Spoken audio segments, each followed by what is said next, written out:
옛날, 아주 먼 옛날에 호랑이가 담배를 피우고 산신령이 구름 타고 내려와 쉬어가던 깊고 깊은 산골 마을이 있었습니다.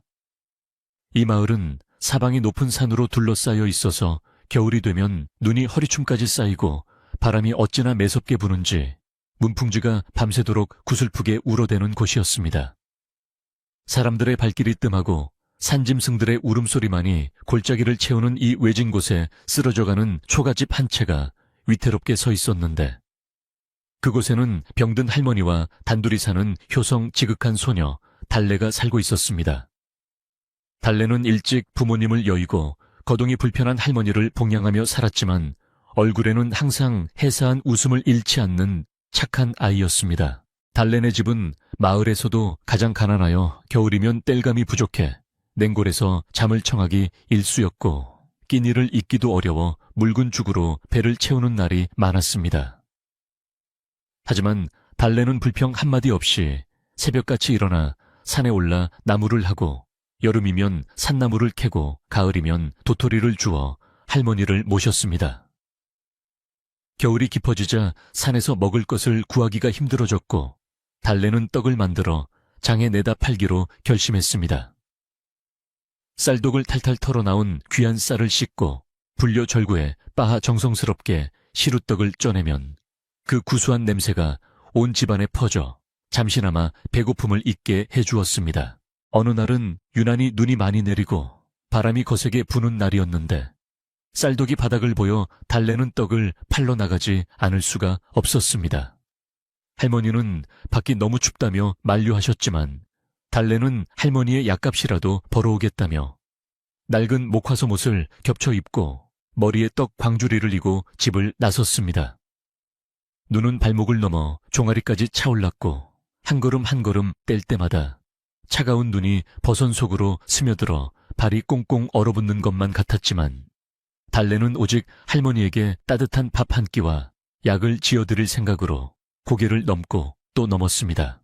장터에 도착했을 때는 이미 해가 중천에 떠 있었지만 날씨가 워낙 춥고 눈이 많이 와서인지 장을 보러 나온 사람은 손에 꼽을 정도로 적었습니다.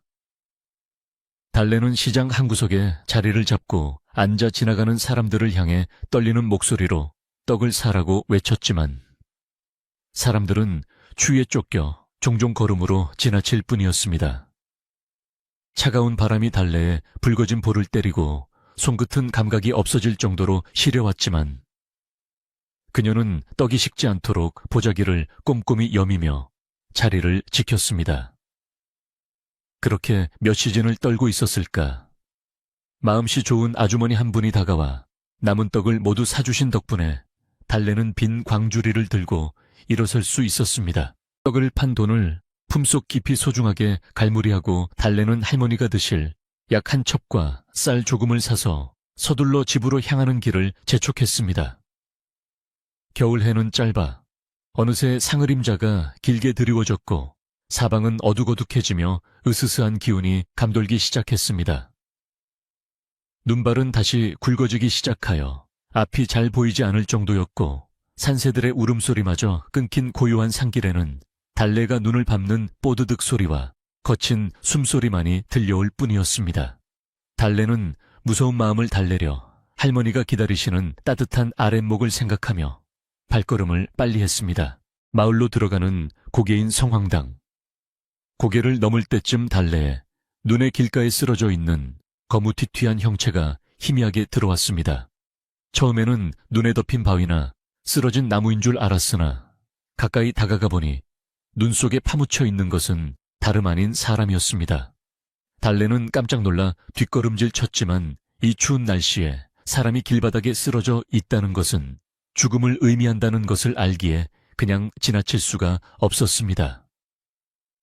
조심스럽게 다가가 살펴보니 헌 누더기를 걸친 남자가 피를 흘리며 정신을 잃고 쓰러져 있었는데 얼굴은 멍투성이고 옷 사이로 보이는 살갗은 찢겨 있어 누군가에게 심하게 맞은 것이 분명했습니다. 남자의 몸은 이미 얼음장처럼 차가워져 있었고 입술은 보라색으로 변해 숨이 붙어 있는지조차 알 수 없을 정도로 위중한 상태였습니다. 달래는 덜컥 겁이 났지만 이대로 두면 이 남자가 밤을 넘기지 못하고 얼어 죽을 것이 뻔했기에 용기를 내어 남자의 어깨를 흔들며 깨워보려 했습니다. 이보세요. 정신 좀 차려보세요. 여기서 주무시면 얼어 죽어요. 달래가 다급하게 소리쳤지만 남자는 고통스러운 신음만 흘릴 뿐 눈을 뜨지 못했습니다. 달래는 잠시 망설였지만 어려움에 처한 사람을 외면해서는 안 된다는 돌아가신 부모님의 가르침을 떠올리며 그를 구하기로 마음먹었습니다. 하지만 달래처럼 작고 여린 소녀가 장정이나 다름없는 남자를 부축하여 눈 쌓인 고개를 넘는 것은 불가능에 가까운 일이었습니다. 달래는 떡 광주리를 내려놓고 남자의 겨드랑이에 팔을 끼워 일으켜 세려 했지만 축 늘어진 남자의 무게를 감당하지 못하고 함께 눈밭에 뒹굴고 말았습니다. 몇 번을 시도한 끝에 겨우 남자를 일으켜 자신의 어깨에 기대게 한 달래는 전 먹던 힘까지 짜내어 한 발짝씩 힘겹게 발을 옮기기 시작했습니다. 남자의 발이 눈길에 질질 끌리고 달래의 숨은 턱 밑까지 차올랐지만 그녀는 이를 악물고 버텼습니다. 차가운 눈바람이 얼굴을 때리고 다리는 후들거려 금방이라도 주저앉고 싶었지만 달래는 남자의 희미한 숨소리를 들으며 멈추지 않았습니다. 길은 멀고 험했으며 어둠은 점점 더 짙게 깔려 한치 앞을 분간하기 어려웠지만 달래는 익숙한 길의 감각에 의지해 집으로 향했습니다. 얼마나 걸었을까? 저 멀리 할머니가 켜놓은 희미한 호롱불 빛이 보이자 달래의 눈에서 안도의 눈물이 핑 돌았습니다. 마침내 살인문 앞에 도착한 달래는 기진맥진하여 할머니 문 좀 열어주세요 하고 다급하게 외쳤습니다. 방 안에서 기침 소리와 함께 할머니가 놀란 목소리로 아니 달래야 무슨 일이냐 하시며 서둘러 방문을 여셨습니다. 달래가 낯선 남자를 부축하고 서 있는 모습을 본 할머니는 깜짝 놀라 하마터면 문고리를 놓칠 뻔했습니다. 이게 웬 사람이냐? 피투성이가 아니냐? 할머니는 놀란 가슴을 쓸어내리며 달래를 도와 남자를 방 안으로 들이는 것을 거들었습니다. 비좁은 단칸방이었지만 냉기 가득한 밖보다는 훨씬 따뜻했기에 남자를 아랫목에 눕히자 그의 굳어있던 표정이 조금 풀어지는 듯했습니다. 할머니와 달래는 서둘러 남자의 상태를 살폈는데 밝은 호롱불 아래서 본 남자의 모습은 처참하기 그지없었습니다.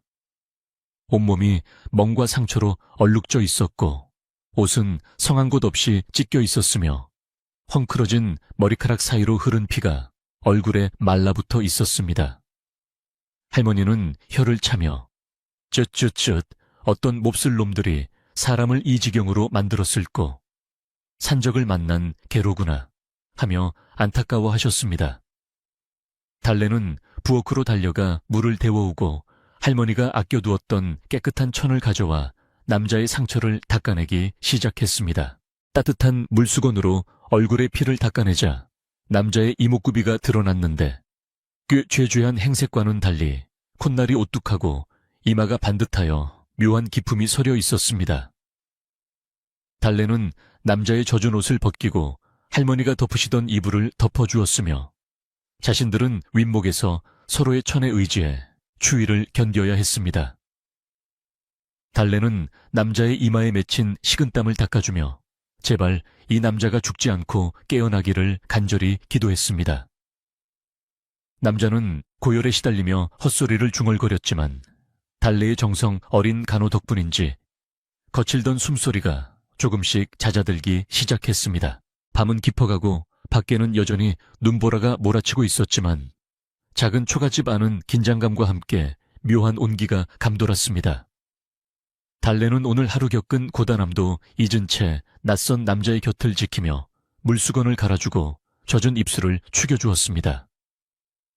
할머니는 그런 손녀가 기특하기도 하고 걱정스럽기도 하여 달래야 네가 큰일을 했다만 혹여나 뒤탈이 생길까 두렵구나 하며 나지기 한숨을 쉬셨습니다. 하지만 달래는 할머니 사람 목숨이 달린 일인데 어찌 그냥 지나치겠어요. 하늘이 도우셔서 꼭 일어나실 거예요. 하며 할머니를 안심시켰습니다. 새벽녘이 되자 남자의 열이 조금 내리는 듯했고 달래는 그제야 긴장이 풀려 꾸벅꾸벅 졸기 시작했습니다. 할머니도 지치셨는지 벽에 기대어 잠이 드셨고 방 안에는 남자의 고른 숨소리와 타닥거리는 장작 타는 소리만이 들렸습니다. 달래는 꿈속에서도 떡을 팔러 가는 꿈을 꾸었는데 꿈속의 길은 눈길이 아니라 꽃길이었고 쓰러져 있던 남자는 일어나 달래에게 환하게 웃어 보였습니다. 그렇게 폭풍우 같던 밤이 지나고 달래네 집의 운명을 바꿀 새로운 아침이 밝아오고 있었습니다. 날이 밝자 눈은 그쳤지만 온 세상이 하얗게 뒤덮여 눈이 부실 지경이었습니다. 달래는 아침 일찍 일어나 부엌으로 가서 정성스럽게 미음을 끓였습니다. 남자가 깨어나면 먹일 요량으로 쌀을 푹 퍼지게 끓이고 간장을 조금 곁들여 쟁반에 받쳐들고 방으로 들어갔습니다. 방에 들어서자 남자는 여전히 눈을 감고 있었지만 안색이 어젯밤보다는 훨씬 좋아 보여 달래는 안도했습니다. 그때 남자의 눈꺼풀이 파르르 떨리더니 천천히 눈을 떴는데 그 눈빛은 맑고 깊었으나 초점이 없이 흔들리고 있었습니다. 남자는 낯선 천장과 자신을 내려다보고 있는 낯선 소녀를 번갈아 보며 당황한 기색이 역력했습니다. 입을 열어 무어라 말을 하려 했지만 목이 잠겨 쇳소리만 나올 뿐 말이 나오지 않았습니다. 달래는 얼른 다가가 남자의 상체를 일으켜 세우고 물을 마시게 도와주었습니다. 정신이 드세요. 여기는 저희 집이에요. 어젯밤 눈길에 쓰러져 계신 걸 제가 모시고 왔어요. 달래가 상냥하게 말하자 남자는 멍한 표정으로 고개를 끄덕였지만 여전히 자신이 누구인지 왜 여기에 있는지 전혀 기억하지 못하는 눈치였습니다. 달래가 미움을 떠서 입가에 가져가자 남자는 허겁지겁 받아먹었는데 그 모습이 마치 며칠을 굶은 사람 같아 달래의 마음을 아프게 했습니다. 미움 한 그릇을 개눈 감추듯 비운 남자는 그제야 살 것 같은지 긴 숨을 내쉬며 주위를 둘러보았습니다. 고맙소. 낭자가 아니었으면 나는 꼼짝없이 죽은 목숨이었을 것이오. 남자가 겨우 입을 열어 말했는데 그 말투가 예사롭지 않고 점잖아서 달래와 할머니는 서로의 얼굴을 쳐다보았습니다. 보통의 시골 사람이나 거지의 말투가 아니었기 때문입니다. 할머니가 조심스럽게 물었습니다. 젊은이는 어디 사는 누구인가? 어쩌다 그 깊은 산중에 쓰러져 있었는가? 하지만 남자는 머리를 감싸쥐며 괴로워할 뿐 아무런 대답도 하지 못했습니다. 모르겠습니다. 내 이름이 무엇인지 어디서 왔는지 아무것도 기억이 나지 않습니다. 남자는 자신의 머릿속이 하얗게 지워진 것 같다며 고통스러워했습니다. 머리를 심하게 다쳐 기억을 잃은 것이 분명해 보였습니다. 달래는 안타까운 마음에 기억이 돌아올 때까지 여기서 지내셔요. 몸도 성치 않으신데 갈 곳도 없으시잖아요. 하며 따뜻하게 권했습니다. 남자는 폐가 될까 주저했지만 당장 갈 곳이 없고 몸을 움직이기도 힘든 처지라 달래의 호의를 받아들일 수밖에 없었습니다. 달래와 할머니는 이름도 모르는 이 남자를 어떻게 부를까 고민하다가 집 앞마당에 있는 큰 바위처럼 듬직해지라고 돌석이라는 이름을 임시로 붙여주었습니다. 비록 누더기를 입고 기억을 잃은 채 얹혀 사는 신세가 되었지만 돌석은 달래네 집의 식구가 되어 좁은 방 한켠을 차지하게 되었습니다. 하지만 이것이 마을 전체를 뒤흔들 큰 사건의 시작이 될 줄은 그리고 돌석의 정체가 무엇인지 아무도 짐작조차 하지 못했습니다. 며칠이 지나자 돌석의 몸은 눈에 띄게 회복되었고 그는 밥값을 하겠다며 아픈 몸을 이끌고 마당으로 나와 일을 거들기 시작했습니다. 장작을 패는 솜씨나 마당을 쓰는 몸놀림이 처음에는 서툴렀지만 점차 익숙해지자 힘이 장사라 달래 혼자 끙끙대던 일들을 척척 해내었습니다. 달래는 그런 돌석을 보며 든든함을 느꼈고 돌석 또한 자신을 생명의 은인으로 극진히 대접해주는 달래에게 깊은 고마움과 애틋함을 느끼기 시작했습니다. 하지만 이 평화로운 풍경을 담 너머로 지켜보는 불길한 시선이 있었으니 바로 마을의 유지 아들인 칠성이었습니다. 겨울바람이 잦아들고 처마 밑 고드름이 조금씩 녹아내릴 즈음, 돌석은 어느새 달래내 집의 든든한 일꾼으로 자리를 잡아가고 있었습니다. 처음에는 숟가락 하나 들 힘도 없어 보이던 그였지만 달래가 정성껏 끓여준 미움과 할머니가 아껴둔 묵은 김치로 기력을 차리자 숨겨진 힘이 솟아나는 듯했습니다. 그는 새벽같이 일어나 마당에 쌓인 눈을 말끔히 치우고 뒷산에 올라가 삭정이를 한 직에 가득 짊어지고 내려왔는데 그 걸음걸이가 어찌나 가볍고 힘찬지 동네 사람들의 눈을 휘둥그레지게 만들었습니다. 도끼질 한 번에 굵은 통나무가 쩍쩍 갈라지는 소리는 마치 천둥 소리 같아서 지나가던 까치들도 놀라 푸드덕 날아오를 정도였습니다. 달래는 그런 돌석을 보며 텅 비어있던 마당에 땔감이 수북이 쌓이는 것만 봐도 배가 부른 듯 흐뭇한 미소를 짓곤 했습니다. 돌석은 단순히 힘만 센 것이 아니라 손재주 또한 남달라. 비바람에 사가 덜컹거리는 문짝을 뚝딱 고쳐놓는가 하면 구멍난 지붕을 볏짚으로 꼼꼼하게 메워 찬바람이 들어올 틈을 주지 않았습니다. 할머니는 우리 집에 복덩이가 굴러 들어왔네. 복덩이가 들어왔어. 하시며 입이 귀에 걸리도록 좋아하셨고 달래 역시 장에떡을 팔러 나갈 때마다 집 걱정을 덜 수 있어 발걸음이 한결 가벼워졌습니다. 하지만 돌석의 행동거지에는 여전히 풀리지 않는 의문들이 꼬리표처럼 따라다녔습니다.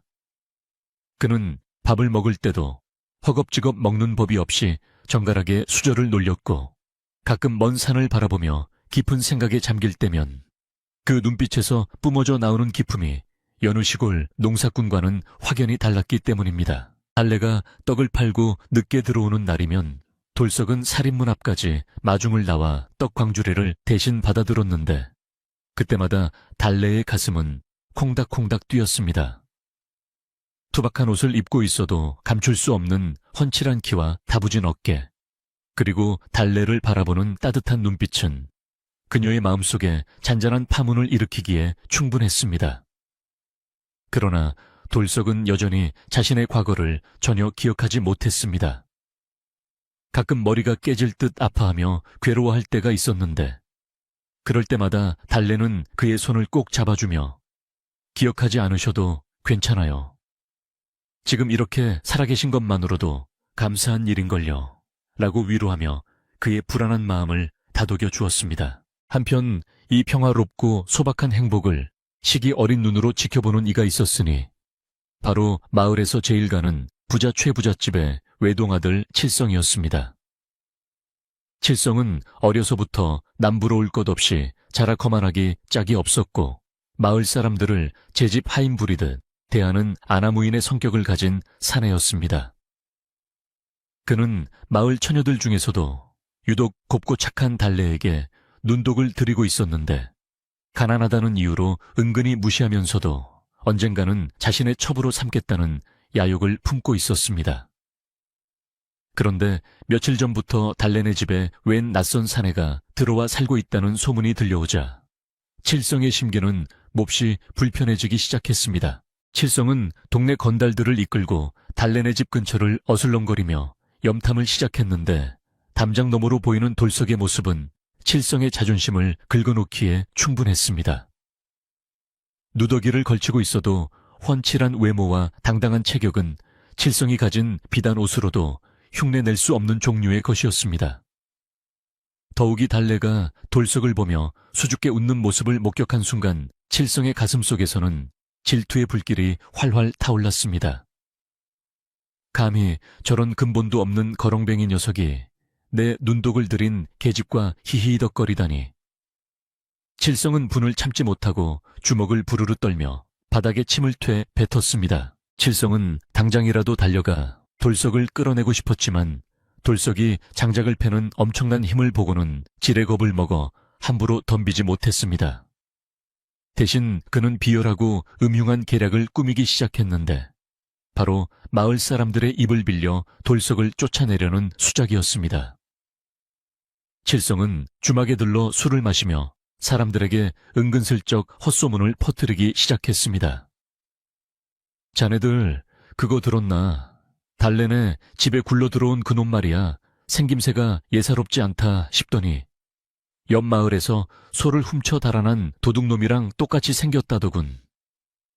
칠성의 말은 술기운을 타고 순식간에 사람들 사이로 퍼져나갔습니다. 처음에는 반신반의하던 마을 사람들도 칠성이 끈질기게 소문을 부풀리자 조금씩 동요하기 시작했습니다.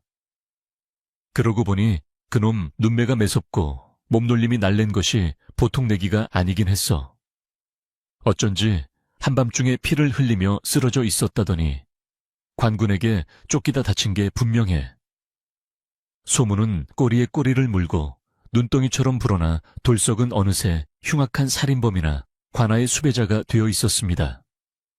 사람들은 칠성의 말이 사실인지 아닌지 확인하려 들지도 않고 그저 흥미로운 이야깃거리에 살을 붙여 옮기기에 바빴습니다. 달래가 떡을 팔러 장터에 나갔을 때 분위기가 예전 같지 않음을 감지하는 데는 그리 오랜 시간이 걸리지 않았습니다.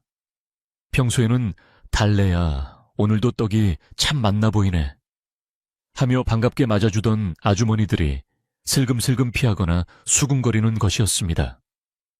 달래가 떡을 권하려 다가가면 아이고 흉한 꼴 보기 싫으니 저리 가라 하며 손사래를 치는 사람도 있었고 심지어 어떤 이는 대놓고 도둑놈을 숨겨주는 집떡을 누가 먹겠냐 하며 비아냥거리기도 했습니다. 달래는 영문도 모른 채 쏟아지는 냉대와 비난에 얼굴이 하얗게 질려 그 자리에 얼어붙고 말았습니다. 장터 한복판에서 억울함과 수치심에 눈물이 핑 돈 달래는 도망치듯 자리를 떠나야 했습니다. 팔지 못한 떡이 담긴 광주리는 청은망은처럼 무겁게 느껴졌고 집으로 돌아오는 길 내내 등 뒤에서 사람들의 손가락질이 느껴지는 것 같아 괴로웠습니다. 도대체 돌석 오라버니가 무슨 잘못을 했다고 이러는 걸까? 달래는 억울한 마음에 가슴을 쳤지만 이미 마을 사람들 사이에서 돌석은 흉악한 범죄자로 낙인 찍혀 있었습니다. 칠성은 자신의 계획대로 돌아가는 상황을 멀리서 지켜보며 회심의 미소를 지었고 더욱 악랄한 소문을 퍼뜨리며 달래네 집을 고립시키려 들었습니다. 그날 저녁 달래는 퉁퉁 부은 눈으로 집에 돌아와 아무 일도 없었던 것처럼 행동하려 애썼지만 할머니와 돌석의 눈을 속일 수는 없었습니다. 할머니가 걱정스러운 얼굴로 달래야 무슨 안 좋은 일이라도 있었느냐? 왜 떡을 하나도 못 팔고 그대로 가져왔어? 하고 물으시자 달래는 참았던 울음을 터뜨리며 오늘 장터에서 있었던 일을 털어놓았습니다. 이야기를 들은 할머니는 가슴을 치며 통탄하셨고 옆에서 묵묵히 듣고 있던 돌석의 얼굴은 죄책감과 분노로 굳어졌습니다. 자신 때문에 달래가 공영에 처했다는 사실이 그를 견딜 수 없이 괴롭게 만들었습니다. 밤이 깊어지자 마을의 촌장격인 김노인이 은밀히 달래네 집을 찾아왔습니다. 김노인은 평소 달래네를 딱하게 여겨 종종 도움을 주던 분이었는데 오늘따라 그의 표정이 몹시 어둡고 심각했습니다. 김노인은 주위를 살피며 낮은 목소리로 말했습니다. 할멈 내 말 잘 듣게나. 지금 마을에 흉흉한 소문이 돌고 있어. 자네 집에 있는 저 젊은이가 관에서 찾는 흉악범이라는 게야. 할머니가 펄쩍 뛰며 아이고 촌장님 그게 무슨 말입니까? 저리 순하고 착한 사람이 그럴 리가요. 하고 항변했지만 김노인은 고개를 저으며 한숨을 내쉬었습니다. 나도 자네 말을 믿네만 인심이라는 게 어디 그런가. 칠성 도령이 앞장서서 사람들을 선동하고 있으니 막을 도리가 없어. 어서 모셔 이러다가는 마을 사람들이 멍석말이라도 하러 들이닥칠세. 김노인은 돌석을 바라보며 안타까운 듯 혀를 찼습니다. 젊은이 자네가 정말 기억이 없는지는 모르겠지만 이곳에 더 있다가는 이 집 식구들까지 험한 꼴을 당할 거야. 날이 밝기 전에 어디론가 떠나는 게 좋을 걸세. 김노인은 차마 더 모진 말을 하지 못하고 할머니의 손에 쌀 한 되박을 쥐어주며 서둘러 어둠 속으로 사라졌습니다. 김노인이 돌아간 뒤 방 안에는 무거운 침묵만이 감돌았습니다. 할머니는 벽을 보고 돌아 누워 흐느끼셨고 달래는 고개를 푹 숙인 채 눈물만 뚝뚝 흘렸습니다. 돌석은 자신의 거친 손바닥을 내려다보며 깊은 고뇌에 빠졌습니다. 내 손이 도둑질이나 살인을 할 손인가? 나는 도대체 누구란 말인가? 기억의 저편은 여전히 캄캄한 안개 속에 가려져 있었지만 가슴 한구석에서는 자신이 결코 그런 파렴치한 인간이 아닐 것이라는 뜨거운 외침이 들려왔습니다. 하지만 현실은 냉혹했고 자신의 존재가 은인인 달래와 할머니에게 큰 짐이 되고 있다는 사실은 부정할 수 없었습니다. 돌석은 결심한 듯 자리에서 일어나 할머니와 달래 앞에 무릎을 꿇었습니다. 어르신, 그리고 낭자. 저 때문에 이런 고초를 겪게 해드려 면목이 없습니다. 촌장님 말씀대로 제가 떠나는 것이 도리인 듯 합니다. 돌석의 목소리는 담담했지만 그 속에 담긴 슬픔은 깊이를 가늠할 수 없었습니다. 달래는 화들짝 놀라며 돌석의 옷자락을 붙잡았습니다. 안 돼요. 이 엄동설 안에. 기억도 없는 분이 어디로 가신단 말이에요. 절대 못 가요. 달래의 절규에 할머니도 일어나 앉으며 눈물을 훔치셨습니다. 그래 갈 데도 없는 사람을 내쫓으면 천벌을 받지. 우리가 굶어도 같이 굶고 죽어도 같이 죽자꾸나. 할머니의 단호한 말씀에 돌석은 고개를 숙인 채 뜨거운 눈물을 삼켰습니다. 피 한 방울 섞이지 않은 자신을 이토록 감싸주는 두 사람의 따뜻한 마음에 잃어버린 기억 속 어딘가에서 사무치는 그리움이 밀려오는 듯 했습니다. 하지만 밖에서는 칠성이 보낸 하인들이 담벼락을 발로 차며 도둑놈아 썩 나오너라 하고 고래고래 소리를 지르기 시작해 평화롭던 밤은 깨지고 공포가 엄습해 왔습니다. 칠성은 단순히 소문만 내는 것으로 성이 차지 않았는지 다음 날 아침부터 본격적인 괴롭힘을 시작했습니다. 동네 불량배들을 시켜달래내 집으로 들어가는 물길을 막아버리고 산에서 나무를 해오던 돌석의 길을 막고 시비를 걸어왔습니다. 내 놈이 힘께나 쓴다지 어디 우리랑도 한번 겨뤄보자.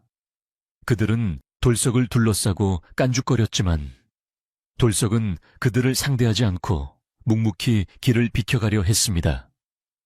그러자 화가 난 불량배 하나가 돌석이 애써 해온 나무찜을 발로 차서 낭떠러지로 굴러 떨어뜨려 버렸습니다. 돌석의 눈에서 순간적으로 매서운 빛이 번뜩였습니다. 주먹이 저절로 쥐어졌지만 자신이 문제를 일으키면 달래에게 더 큰 피해가 갈 것을 알기에 꾹 참아냈습니다. 그는 아무 말 없이 낭떠러지 아래로 내려가 흩어진 나무를 하나하나 다시 주워 담았습니다.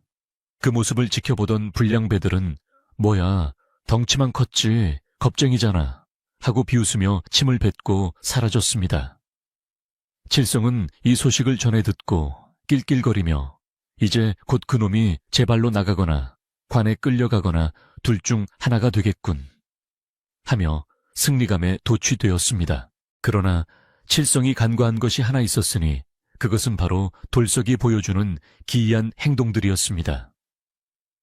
돌석은 글을 배운 적이 없다고 했으면서도 우연히 보게 된 찢어진 벽보의 글귀를 술술 읽어 내려가는가 하면 마당에 굴러다니는 나뭇가지를 주워 흙바닥에 무언가를 끄적였는데 그 필체가 명필밍비이라 지나가던 훈장님조차 발길을 멈추고 쳐다볼 정도였습니다. 이러한 모습들은 그가 단순한 도적이나 떠돌이가 아님을 암시하고 있었지만 색안경을 낀 마을 사람들의 눈에는 그저 수상한 짓거리로만 보일 뿐이었습니다. 어느 날 밤 칠성은 최후의 수단으로 관에 거짓 고변을 넣기로 작정했습니다. 내일 날이 밝는 대로 포졸들을 데리고 와서 저놈을 묶어가라고 해야겠다. 죄목은 양반집 규수를 희롱하고 재물을 훔치려 한 죄를 뒤집어 씌우면 그만이지. 칠성은 어두운 방 안에서 음흉한 미소를 지으며 붓을 들어 고변서를 써 내려갔습니다. 그의 분놀림에는 한 사람의 인생을 파멸시키려는 악독한 의도가 가득 담겨 있었습니다. 칠성의 계획대로라면 내일 아침 달래네 집은 쑥대밭이 될 터였습니다.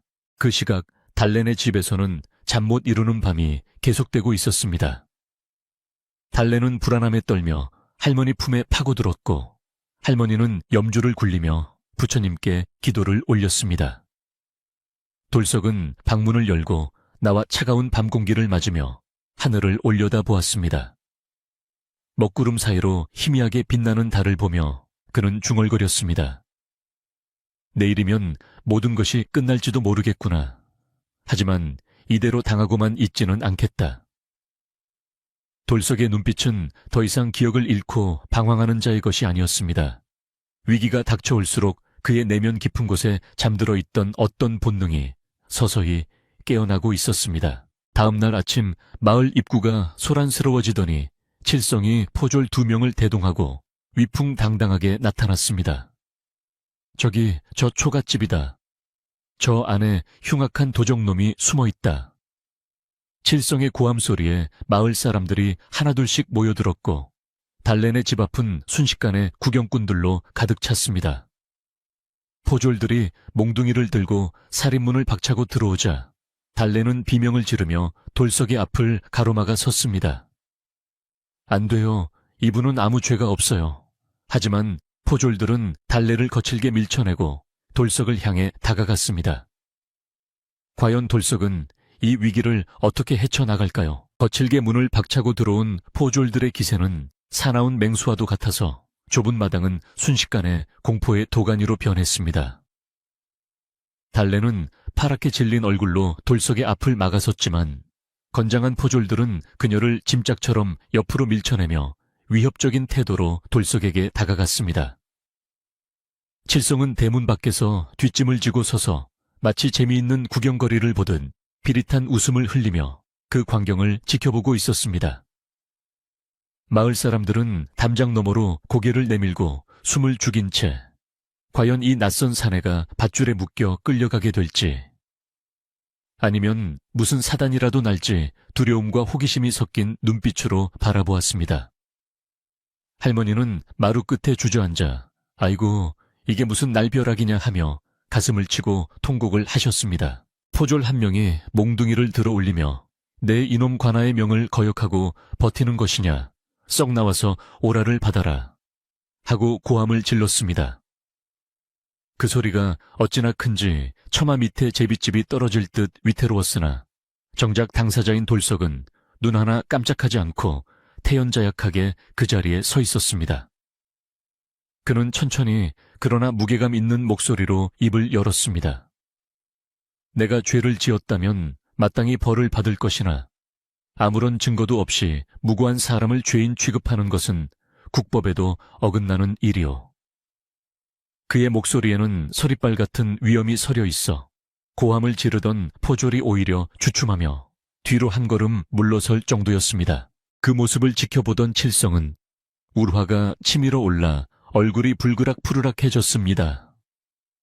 감히 천한 거렁뱅이 주제에 포졸 앞에서 법을 논하고 기세를 꺾는 꼴을 도저히 봐줄 수가 없었던 것입니다.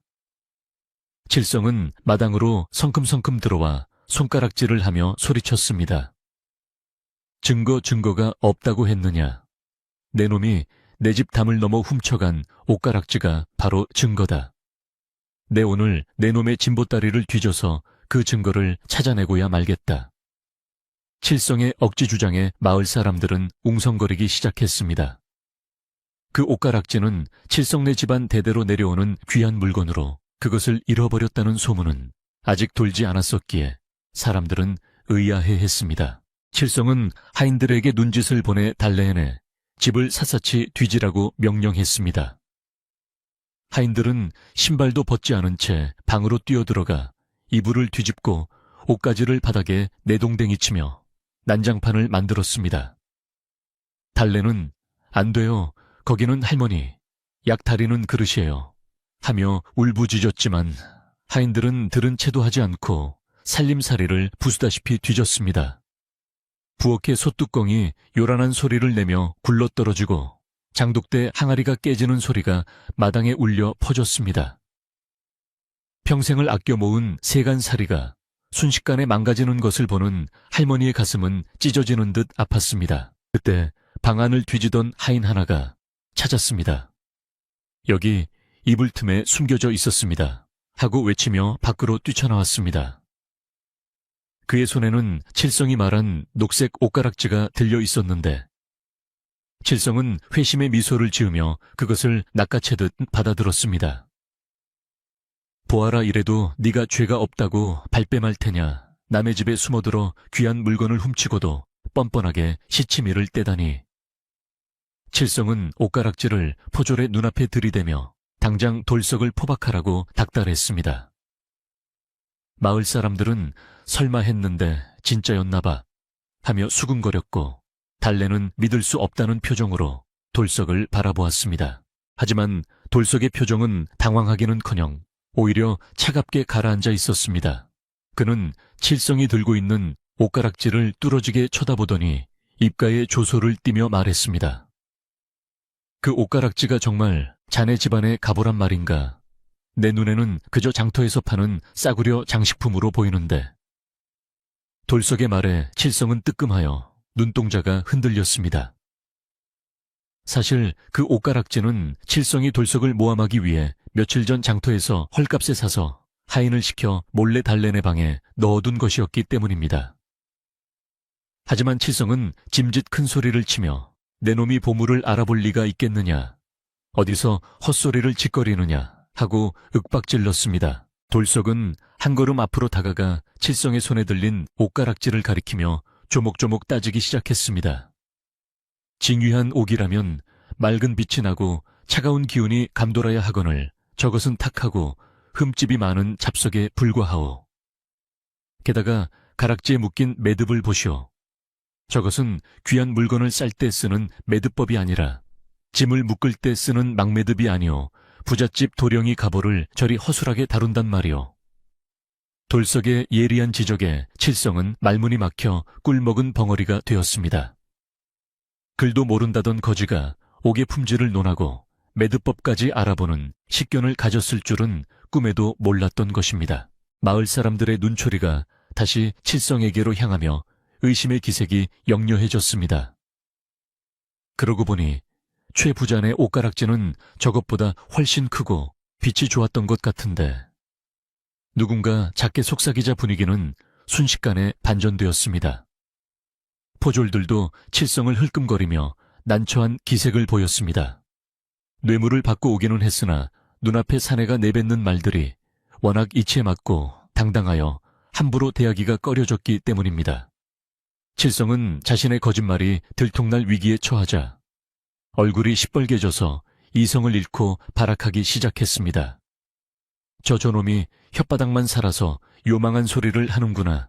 여봐라, 못들 하느냐. 당장 저놈을 쳐라. 칠성의 명령에 주춤거리던 하인들과 동네 불량배들이 일제히 몽둥이를 들고 돌석에게 달려들었습니다. 달래가 비명을 지르며 눈을 질끈 감는 순간 믿을 수 없는 일이 벌어졌습니다.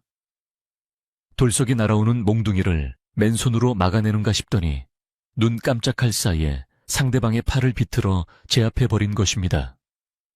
그의 몸놀림은 춤을 추듯 유려하면서도 번개처럼 빨라서 눈으로 쫓기조차 힘들 지경이었습니다.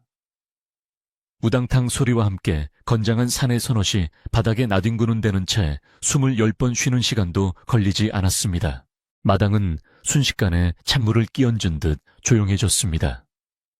바닥에 쓰러져 신음하는 불량배들을 내려다보며 돌석은 흐트러진 옷매무새를 가다듬었습니다. 그는 숨 하나 거칠게 쉬지 않고 있었는데 그 모습이 마치 전장에 선 장군처럼 위험 있어 보였습니다. 할머니는 그 모습을 보며 옛날 한양에서 보았던 고관대작들의 호위무사들을 떠올렸습니다. 저 사람은 뼈대 있는 집안의 자제임이 틀림없어. 몸에 밴 무예가 하루아침에 익힌 것이 아니야. 할머니의 확신은 더욱 굳어졌고 달래는 두려움 속에서도 돌석의 듬직한 모습에 가슴이 벅차올랐습니다. 자존심이 상할 대로 상한 칠성은 악에 받쳐 길길이 날뛰었습니다. 이 이놈이 관군까지 능멸하려 드느냐. 저놈은 역적이다.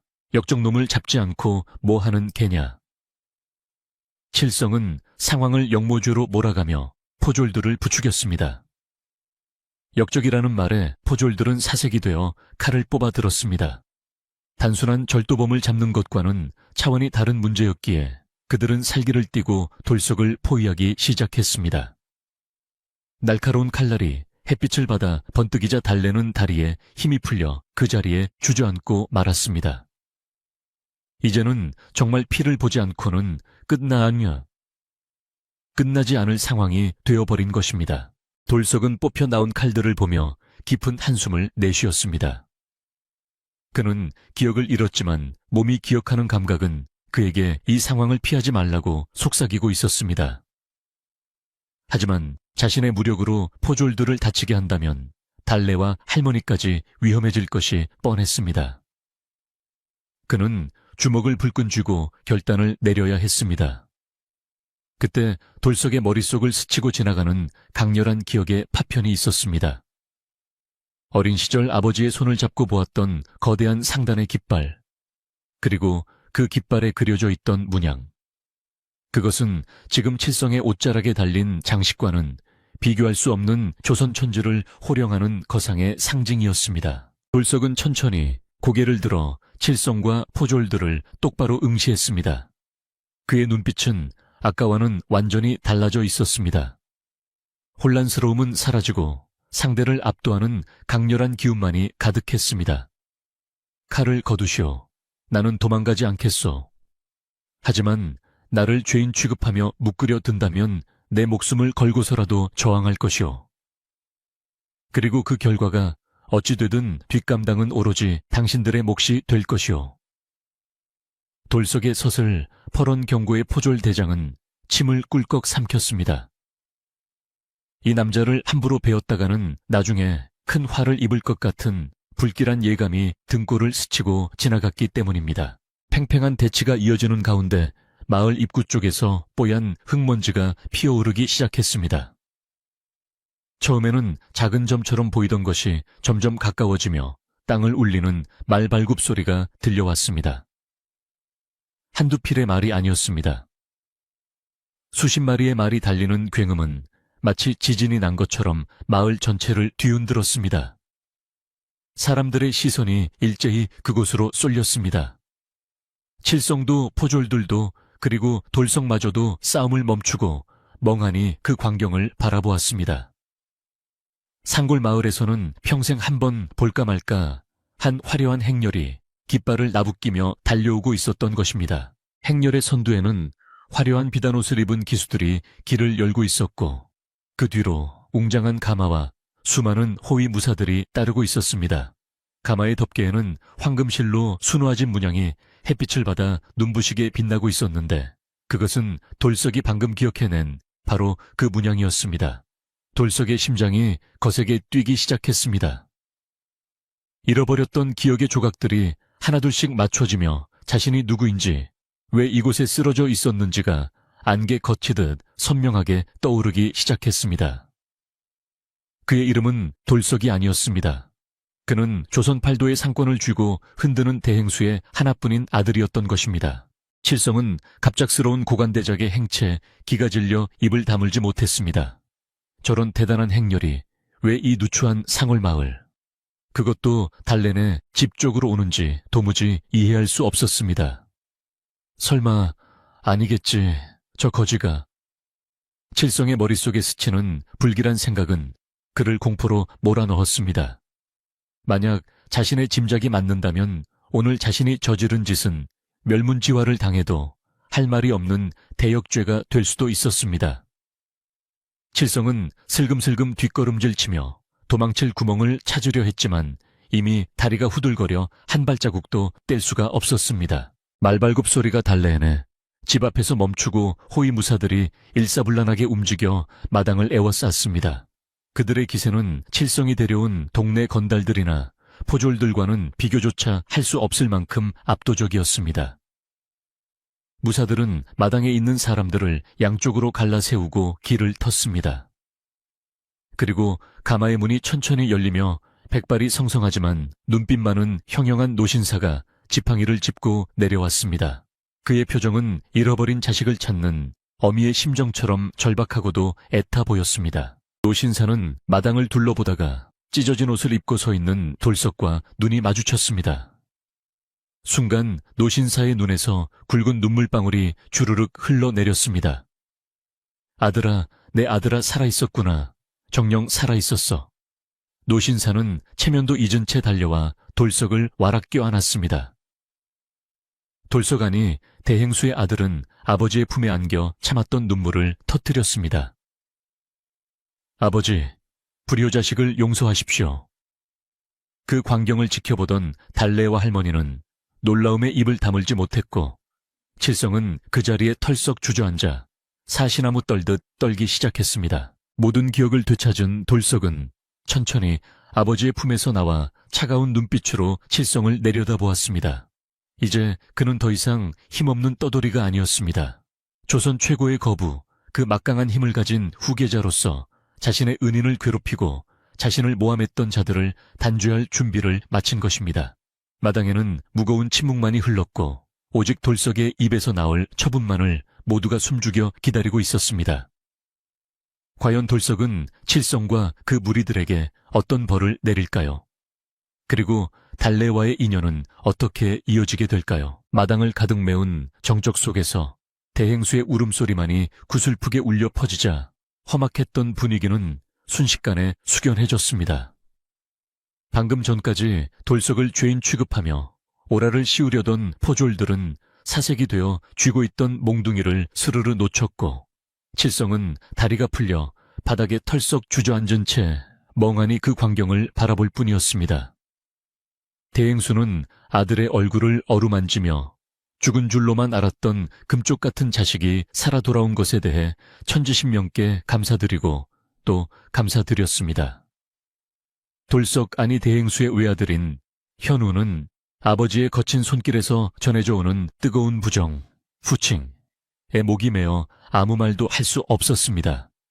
그동안 기억을 잃고 겪었던 고초와 서름이 아버지의 품 안에서 눈 녹듯 사라지는 순간이었습니다. 아버지와의 감격스러운 해후를 마친 현우는 천천히 몸을 일으켜 세우고는 눈물을 닦았습니다. 그리고는 여전히 두려움에 떨고 있는 칠성과 포졸들을 향해 고개를 돌렸는데 그 눈빛은 방금 전 아버지 앞에서 보였던 순한 양의 눈빛이 아니었습니다. 그는 서리발처럼 차가운 기세로 칠성 앞으로 다가가 칠성이 증거랍시고 내밀었던 싸구려 옷가락질을 집어들었습니다. 현우는 옷가락질을 칠성의 발치에 툭 던지며 낮고 위험 있는 목소리로 말했습니다. 보아라. 이것이 네가 말한 그 귀한 갑오더냐. 내 집안의 개밥그릇도 이보다는 귀한 옥을 쓴다. 감히 이런 조잡한 물건으로 사람을 모함하고 죄 없는 양민을 괴롭히려 들다니 네 죄가 하늘을 찌르는구나. 현우의 호통소리는 쩌렁쩌렁하게 마당을 울렸고 그 위세에 눌린 칠성은 바닥에 머리를 조아리며 벌벌 떨었습니다. 주 죽을 죄를 지었습니다. 소인이 눈이 멀어 귀한 분을 알아보지 못하고 제발 목숨만은 살려주십시오. 천하의 칠성이 콧물 눈물을 흘리며 비굴하게 목숨을 구걸하는 모습은 참으로 가관이었습니다. 마을 사람들은 평소 칠성의 위세에 눌려 숨도 크게 쉬지 못하고 살았으나 지금 이 순간만큼은 통쾌함을 느끼며 그 광경을 지켜보았습니다. 현우는 차가운 눈으로 칠성을 내려다보며 그동안 칠성이 달래와 할머니에게 저질렀던 폐악질을 하나하나 꾸짖기 시작했습니다. 그의 말 한마디 한마디는 칠성의 가슴을 비수처럼 찔렀습니다. 현우는 칠성에게만 호통을 친 것이 아니라 칠성의 돈에 매수되어 부하내동했던 포졸들과 관아의 하인들에게도 엄한 경고를 내렸습니다. 너희들은 나라의 녹을 먹는 자들로서 백성을 보호하고 억울함을 풀어주어야 마땅하거늘 어찌 사사로운 뇌물에 눈이 멀어 무고한 사람을 해하려 했느냐. 현우의 질책에 포졸 대장은 얼굴을 들지 못한 채 땅바닥에 이마를 찌으며 사죄했습니다. 대행수 역시 아들의 말을 거들며 당장 관에 연락하여 이들의 직무유기를 엄히 다스리겠다고 호언장담했습니다. 조선팔도 상권을 쥐고 있는 대행수의 말 한마디면 사또의 목도 위태로울 지경이니 포졸들은 그저 살려달라고 빌 수밖에 없었습니다. 하지만 현우는 무작정 그들을 관하로 끌고 가거나 매질을 하지는 않았습니다. 그는 진정한 사과는 말이 아니라 행동으로 보여주는 것임을 알고 있었기 때문입니다. 현우는 칠성에게 명령했습니다. 네가 진정으로 잘못을 뉘우친다면 지금 당장 저기 계신 할머니와 달래 낭자에게 가서 무릎 꿇고 사죄하라. 내 놈의 더러운 욕심 때문에 그분들이 겪은 마음의 고통을 씻을 수 있도록 정중히 용서를 빌란 말이다. 칠성은 주저할 틈도 없이 엉금엉금 기어가 할머니와 달래 앞에 납작 엎드렸습니다. 평소라면 상상도 할 수 없는 굴욕이었지만 지금은 목숨을 부지하는 것이 우선이었기에 자존심 따위는 안중에도 없었습니다. 할머님, 그리고 달래야. 아니, 달래 아가씨. 제가 미쳤었나 봅니다. 죽을 죄를 지었습니다. 제발 용서해 주십시오.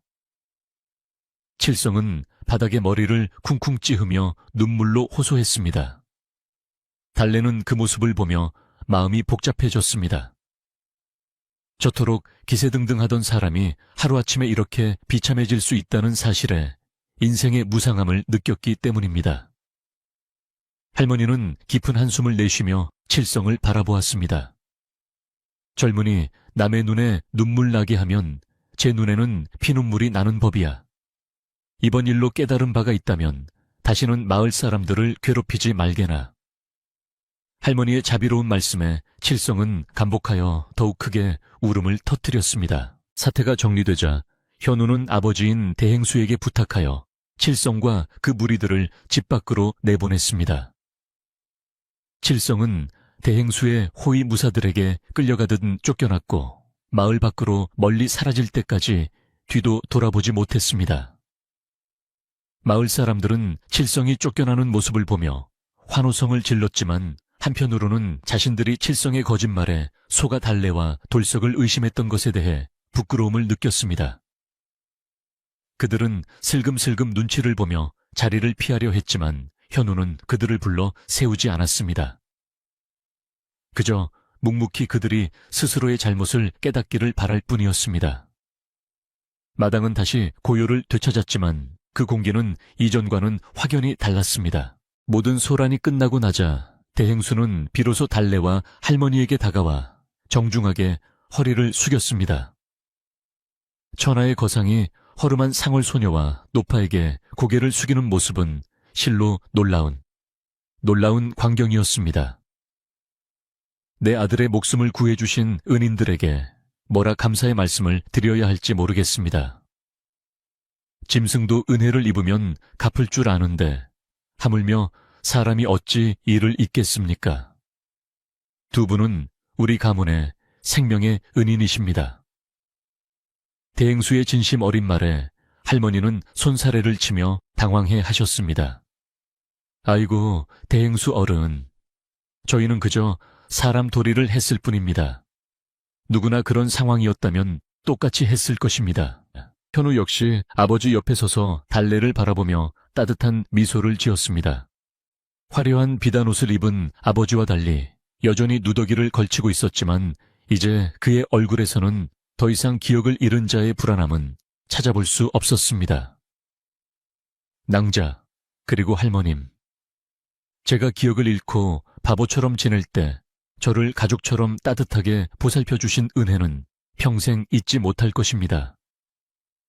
제가 누구든 상관없이 저를 믿어주셨던 그 마음이 저를 살렸습니다. 현우의 고백에 달래의 얼굴은 잘 익은 홍시처럼 붉어졌습니다. 달래는 고개를 숙이며 오라버니, 아니 도련님이 무사하셔서 다행이에요 라고 기어들어가듯 대답했습니다. 대행수는 즉시 하인들을 시켜 칠성의 패거리들이 난장판으로 만들어 놓은 집안을 정리하게 했습니다. 부서진 문짝은 새 것으로 교체되었고 깨진 장독대는 치워졌으며 마당에 널려있던 쓰레기들은 순식간에 사라졌습니다. 뿐만 아니라 대행수가 타고 온 마차에서는 쌀가마니와 고기 비단 따뜻한 소미불 등 귀한 물건들이 끊임없이 쏟아져 들어왔습니다. 텅 비어있던 달래네 광은 금세 가득 찼고 냉기만 돌던 방에는 최고급 숯이 피워져 훈훈한 온기가 감돌기 시작했습니다. 할머니는 평생 처음 보는 호사에 어안이 벙벙하여 꿈을 꾸는 것만 같다고 하셨습니다. 해는 어느덧 서산으로 넘어가고 있었고 붉은 노을이 마을을 감싸 안았습니다. 대행수는 아들을 찾은 기쁨과 은인들에 대한 감사의 표시로 마을 잔치를 열고 싶어 했으나 현우가 조용히 만류했습니다. 아버지, 오늘은 너무 소란스러웠으니 가족끼리 오붓하게 저녁을 먹고 싶습니다. 마을 잔치는 훗날을 기약하시죠. 현우는 화려한 잔치보다 달래 할머니와 함께하는 따뜻한 밥 한 끼가 더 그리웠던 것입니다. 대행수는 아들의 뜻을 존중하여 하인들을 마을 입구에 대기시키고 최소한의 인원만 남겨 저녁 식사를 준비하게 했습니다. 부엌에서는 구수한 밥 짓는 냄새와 고기 굽는 냄새가 피어올랐습니다. 달래는 익숙한 솜씨로 나물을 무치고 된장찌개를 끓였지만 오늘따라 재료가 풍성하여 요리하는 내내 즐거움이 가득했습니다. 대행수가 데려온 요리사들이 거들려고 했지만 달래는 자신이 직접 만든 음식을 대접하고 싶다고 고집을 부렸습니다. 현우는 부엌 어귀에 서서 달래가 분주하게 움직이는 모습을 흐뭇하게 지켜보았습니다. 지난 겨울 내내 보았던 모습이지만 오늘은 왠지 모르게 더 애틋하고 소중하게 느껴졌습니다. 칠성의 위협 속에서 지켜내고 싶었던 그 평범한 일상이 비로소 제자리를 찾은 것 같아 안도감이 들었기 때문입니다. 마침내 저녁상이 차려졌습니다. 좁은 마루에 둘러앉은 네 사람은 도란도란 이야기를 나누며 식사를 시작했습니다. 대행수는 달래가 끓인 된장찌개를 맛보고는 임금님, 수라상도 부럽지 않구나. 내 평생 이렇게 맛있는 찌개는 처음이다. 라며 칭찬을 아끼지 않았습니다. 할머니는 대행수의 소탈한 모습에 긴장을 풀고 예시하기 보따리를 풀어놓으셨고 방 안에는 웃음꽃이 활짝 피었습니다. 현우는 달래의 밥그릇에 고기 반찬을 올려주며 많이 먹어. 그동안 나 때문에 고생 많았잖아. 라고 다정하게 속삭였습니다. 달래는 수줍게 웃으며 밥을 크게 한술 떴습니다. 식사를 마친 후 밤은 깊어 사방이 고요해졌습니다. 밖에는 다시 눈발이 날리기 시작했지만 방 안은 그 어느 때보다 따뜻하고 평온했습니다. 대행수와 할머니가 안방에서 담소를 나누시는 동안 현우와 달래는 잠시 툇마루에 나란히 걸터 앉았습니다. 처마 끝에 달린 풍경이 바람에 흔들리며 맑은 소리를 내고 있었습니다. 현우는 하늘에서 춤추듯 내려오는 눈송이를 바라보다가 나직이 입을 열었습니다. 달래야, 내일이면 나는 한양으로 떠나야 한단다. 아버지를 따라가서 못다한 효도도 하고 가업도 이어받아야겠지. 달래의 가슴이 철렁 내려앉았습니다. 언젠가는 떠날 사람이라고 생각했지만 막상 이별의 말이 나오니 서운한 마음을 감출 수가 없었습니다. 달래는 애써 밝은 목소리로 네, 도련님, 당연히 가셔야죠. 부모님이 기다리시는데 라고 말끝을 흐렸습니다. 현우는 그런 달래의 마음을 아는지 모르는지 밤하늘을 보며 말을 이었습니다. 하지만 한양에 간다고 해서 이곳을 잊는 건 아니야. 내 이름이 돌석이든 현우든 네가 나를 살려준 은인이라는 사실은 변하지 않아. 그리고 현우는 잠시 말을 멈추고 달래의 눈을 지그시 바라보았습니다. 그리고 내가 너를 마음에 두고 있다는 사실도 변하지 않을 것이다. 현우의 갑작스러운 고백에 달래는 놀란 토끼 눈이 되어 현우를 쳐다보았습니다. 현우의 눈빛은 진지했고 그 속에는 깊은 진심이 담겨 있었습니다.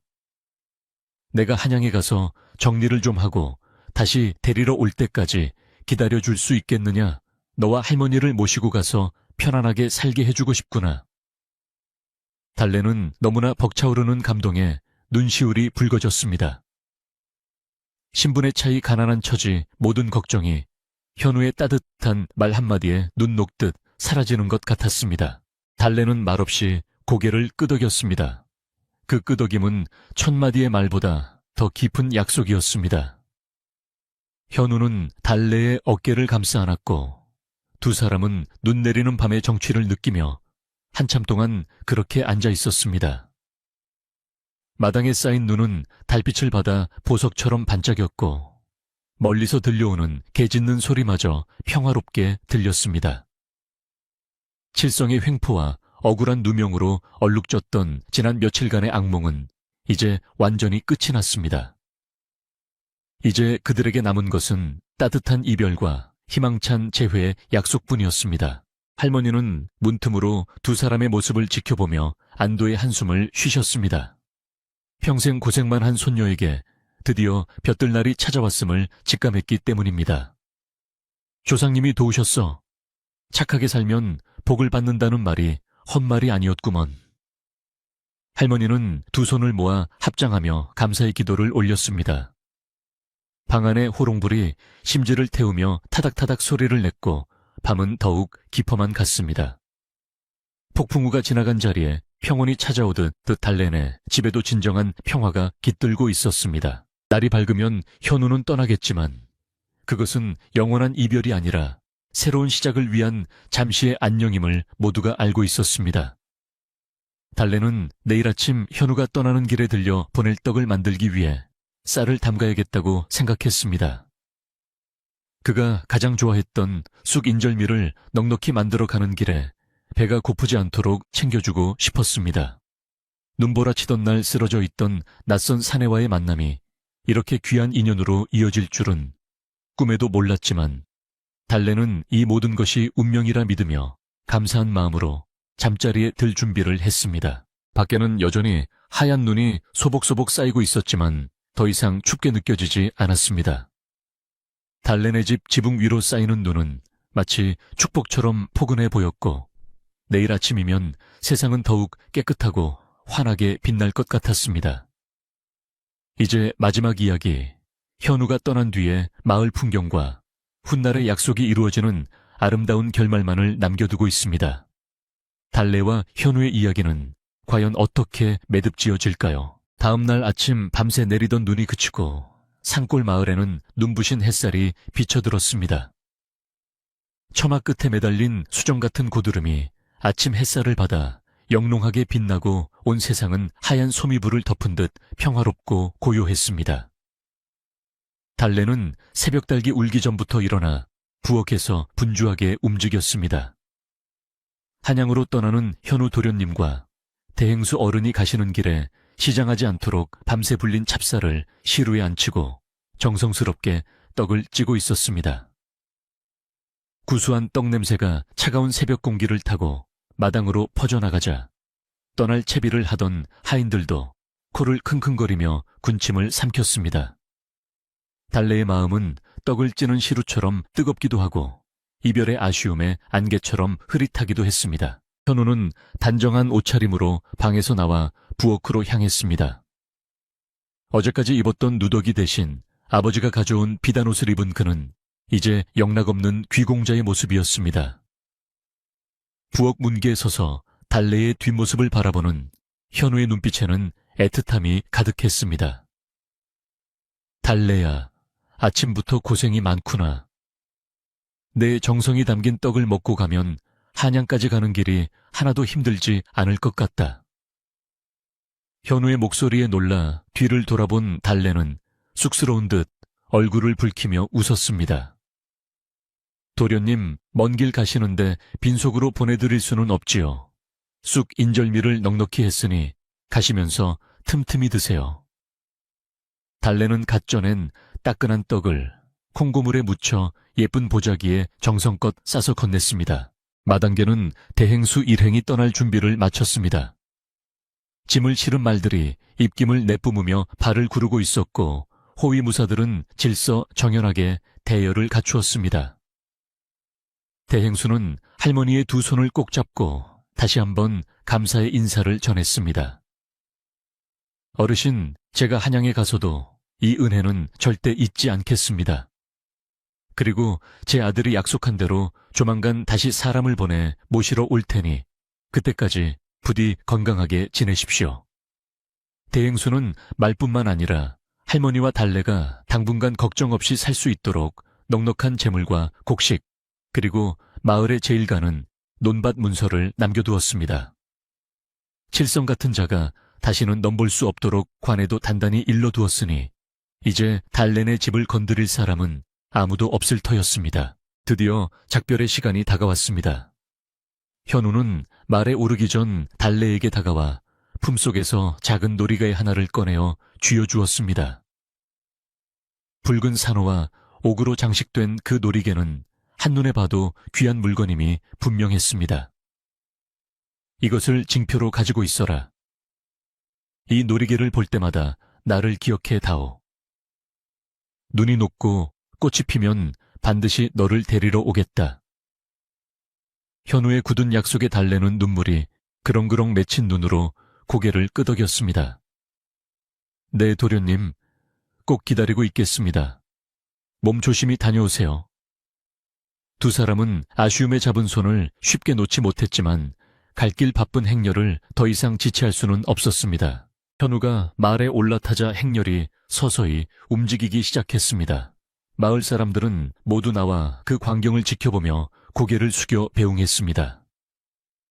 칠성네 집안은 대문조차 열지 못한 채 숨죽이고 있었고 그동안 달래를 무시했던 사람들은 부러움과 경외심 섞인 눈빛으로 달래를 바라보았습니다.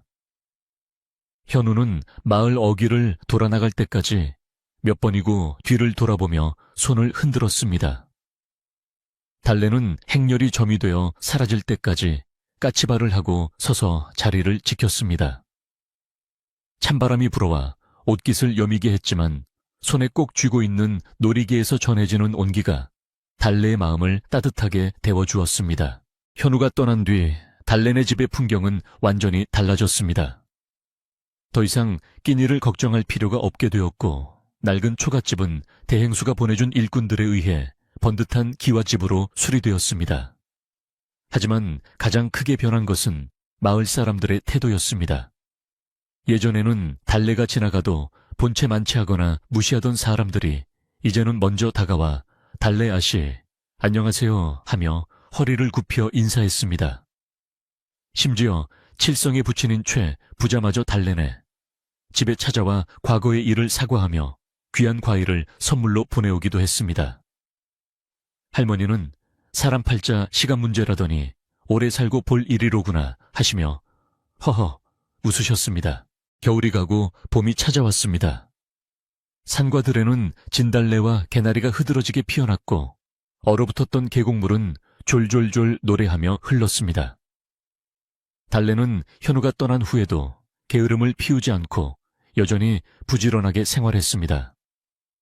비록 생계를 위해 떡을 팔러 나갈 필요는 없었지만 마을의 어려운 이웃이나 독거노인들을 위해 떡을 만들어 나누어 주었습니다. 내가 어려울 때 받은 은혜를 갚는 것뿐이에요. 달래의 착한 마음씨는 마을 사람들을 감동시켰고 달래에 대한 칭송은 이웃 마을까지 퍼져나갔습니다. 달래는 떡을 빚을 때마다 현우가 맛있게 먹던 모습을 떠올리며 행복한 미소를 지었습니다. 계절은 부지런히 흘러 여름이 되고 다시 가을이 되었습니다. 들판의 벼들이 황금빛으로 물들고 감나무의 붉은 감이 주렁주렁 열릴 무렵 달래는 마루에 앉아 멍하니 한양 쪽 하늘을 바라보는 일이 잦아졌습니다. 꽃이 피면 오신다던 도련님이 왜 아직 소식이 없을까? 혹시나 한양 생활이 바빠 자신을 잊은 것은 아닐까 하는 불안감이 스멀스멀 피어오르기도 했습니다. 하지만 그때마다 달래는 현우가 주고 간 놀이개를 꺼내보며 마음을 다잡았습니다.